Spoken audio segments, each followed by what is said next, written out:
Regardons cette image quelques secondes. De qui s'agit-il? Un Mexicain. Pourquoi le reconnaît-on? Grâce à un réflexe. Le réflexe, c'est le stéréotype, un mécanisme de survie, une fonction sociale très utile pour distinguer rapidement son groupe d'appartenance. Un seul accessoire suffit, ici son chapeau. Le stéréotype se construit par opposition à l'autre. Son genre, son appartenance ethnique et tout autre critère discriminant comme l'âge ou la nationalité. Personne n'est à l'abri. La preuve, vous vous êtes pris au jeu. Il est difficile de s'en défaire. Les médias, dans tous leurs mécanismes de simplification, les produisent et les reproduisent. Le stéréotype est conformiste et tenace. Il fait coller l'autre à une norme, le fait entrer dans un moule uniforme, où la singularité de chacun s'efface dans la masse. C'est réducteur. Il peut passer du stade bénin au discours de haine, au harcèlement, à l'appel à la violence. Les moyens?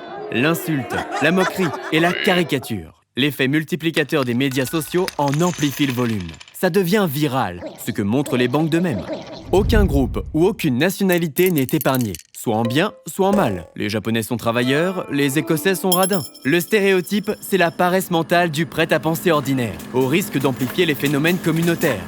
Prenons l'exemple de ce président qui attribue à tous les pires intentions et fait construire un mur sur leurs frontières communes. Il agite la menace du mouton noir pour alimenter des peurs culturelles et conduire à l'exclusion. Mais les médias peuvent aussi participer à la lutte contre les stéréotypes. Par exemple, on accuse souvent les jeux vidéo de forcer le trait, en exagérant les caractères physiques des héroïnes et des héros. Ni les hommes ni les femmes ne sont épargnés. Mais ne tombons pas dans ce stéréotype-là. Certains jeux vidéo proposent des personnages libérés des exagérations du genre et échappent aux oppositions entre les sexes. Regardons à nouveau cette image. Il peut aussi s'agir de la fameuse artiste mexicaine Frida Kahlo. Le stéréotype résiste mal à l'analyse, car il est faux ou mal fondé. Et la réalité est encore plus forte que la fiction.